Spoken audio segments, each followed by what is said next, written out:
안녕하세요. 화학세상의 화학셀리맨 김건아입니다. 한라산 정상에서는 물이 몇 도에서 끓을까요? 약 93도씨에서 끓는다고 합니다. 오늘은 우리 생활 과정에서 경험할 수 있는 전기압과 끓는 점에 대해서 알아보겠습니다. 물질은 온도나 압력의 조건에 따라 보통 세 가지 상태, 즉 고체, 액체, 기체 중에 하나로 존재합니다. 물의 경우를 예로 들면 온도가 높아질수록 얼음이 물로, 물이 수증기로 변하고 압력은 높아지면 수증기에서 물로 변한다는 것을 잘 아실 것입니다.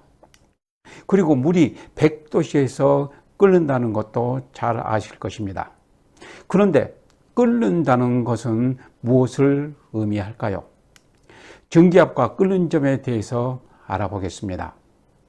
일상적인 상태에서 물은 그 표면에 물 분자가 수증기로 날아가는 것을 증발 또는 휘발한다고 표현합니다.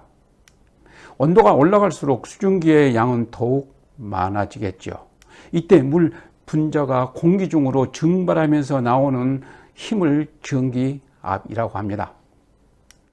물의 온도가 100도씨까지 올라가면 그 전기압이 760mmHg로 대기압과 같아집니다. 바로 이 전기압이 외부의 압력, 즉 대기압과 같아지는 온도 100도를 끓는 점, B점이라고 합니다. 평상시 액체 표면에서 물 분자가 증발하던 것이 온도가 올라가 끓는 점에 도달하면 액체 속에서도 끌어올라 대기 중으로 퍼져나가는 것을 우리는 쉽게 확인할 수 있습니다. 이때 대기압이 1기압일 때 물의 끓는 점이 100도인 것입니다. 그런데 만약 대기압이 변한다면 끓는 점도 당연히 달라지겠죠. 높은 산 정상에서는 대기압이 낮은 만큼 쉽게, 그러니까 100도에 도달하지 않아도 끓는 점에 도달할 수 있다는 것입니다. 한라산 정상에서는 약 93도씨에서 끓고 백두산 꼭대기에서는 약 90도씨에서 끓고요. 해발 8,000m가 넘는 에베레스트 산 정상에서는 대기압이 3분의 1기압까지 낮아져서 약 70도씨에서 끓게 됩니다. 그래서 높은 산에 올라 밥을 한다는 것은 온도가 높이 올라가지 않아 밥이 설익을 수밖에 없는 것이죠. 참고로 압력밥솥은 반대의 경우입니다. 압력밥솥은 밀폐 구조를 가지고 있어 자체 내부 압력이 대기압보다 높게 올라가 끓는 점이 약 130도에 달합니다. 그래서 압력밥솥에서의 밥이 대기압 하에서 지은 밥보다 더 빨리 되고 밥맛도 더 찰지고 좋아진다고 하죠.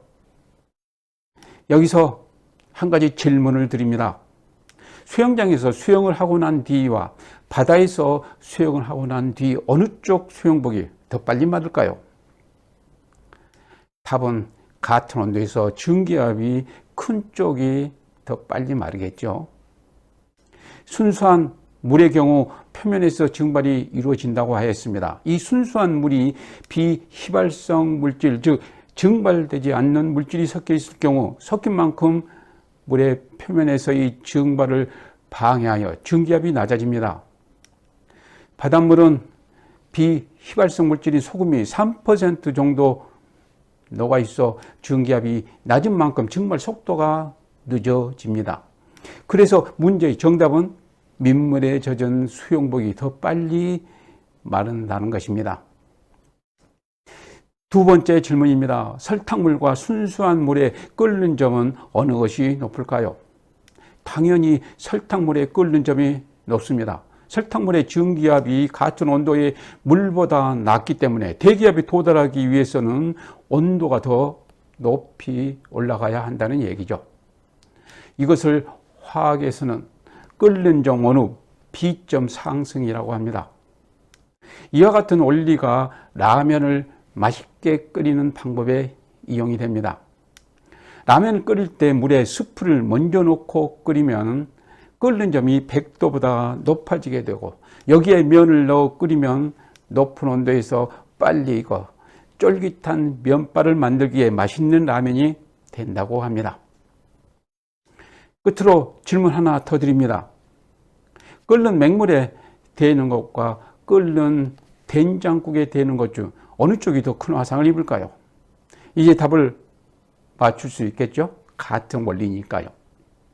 답은 된장국에 더 큰 화상을 입습니다. 된장국의 끓는 점이 맹물의 100도보다 더 높기 때문이죠. 전기압과 끓는 점에 대한 얘기는 여기까지입니다. 오늘의 내용이 흥미롭고 유익했다면 구독, 좋아요 부탁드립니다. 감사합니다.